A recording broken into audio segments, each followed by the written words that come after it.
দুনিয়াতে এই মাদক হারাম হওয়ার পিছনে অনেকগুলো কারণ রয়েছে।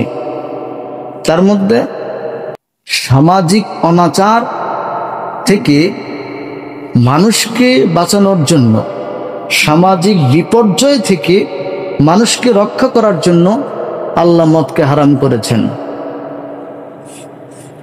মদ পান করার ফলে একজন ব্যক্তির মস্তিষ্ক এমন বিকৃত হয়, ও কোথায় পড়ে মরে যাবে সেই জ্ঞান সে হারিয়ে ফেলে।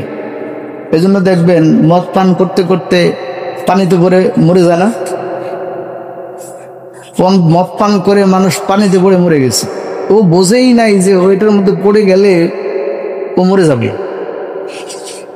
ও বোঝেই নাই মদ পান করে রাস্তায় হাঁটলে ও গাড়ি অ্যাক্সিডেন্ট করে মারা যাবে, ওর মাথায় জ্ঞান নাই।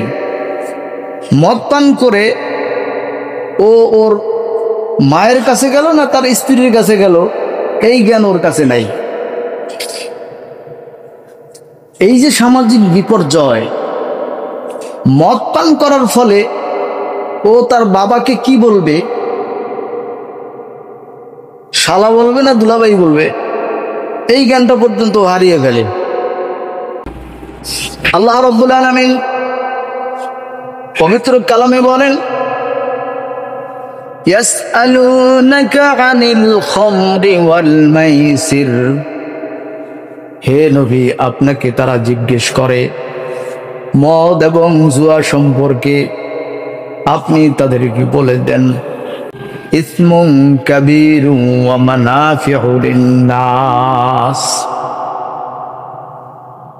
আপনি মানুষদেরকে বলে দেন এটা হচ্ছে বড় পাপ, তবে এটার মধ্যে মানুষের জন্য কিছু কল্যাণ রয়েছে, কিছু উপকার রয়েছে। কিন্তু মনে রেখো, এই উপকারের চাইতে পাপের পরিমাণ অনেক বড়। পাপের পরিমাণ কি অনেক বড়।